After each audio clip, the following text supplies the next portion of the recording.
This short video is just going to give a reminder to be mindful of the tools that you're using that integrate with Schoology. There are tools that will work for the person who creates the different connection in Schoology versus the person who would need to view it. So since we have two different roles in Schoology, this is just something that's new for us to be mindful of. An example of this is the OneDrive assignments. The teacher who creates the OneDrive assignment would have that assignment linked to their OneDrive.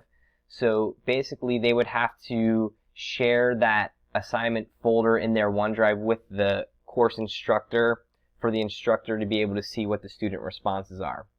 So this is just an example of something where the person who creates it would need to go out of their way to make the course instructor able to view that. So that's something that you'll have to work with each other on if you're not playing both roles in this.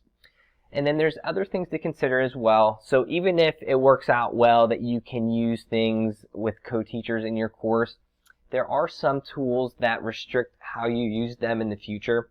So for example, our district purchased Edpuzzle, and the Edpuzzle basically, when it's added to your course and you assign something, it's pulling your roster. So we can't just copy those Edpuzzle videos from course to course.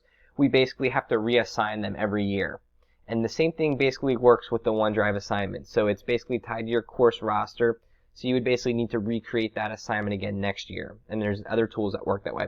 So ultimately, there's no restriction when we're using these tools that we're sponsoring and that we're paying for. But we just want you to be mindful, and if you're the course developer, to keep tabs on these things, so that way when the course is backed up and used in a future year, that we know, like, these are some things that we're just going to have to recreate. And the recreation is not a big deal, and it won't be super time consuming, but we just want to be aware of it so that we can make future course developers or future course instructors even more successful when they're getting ready.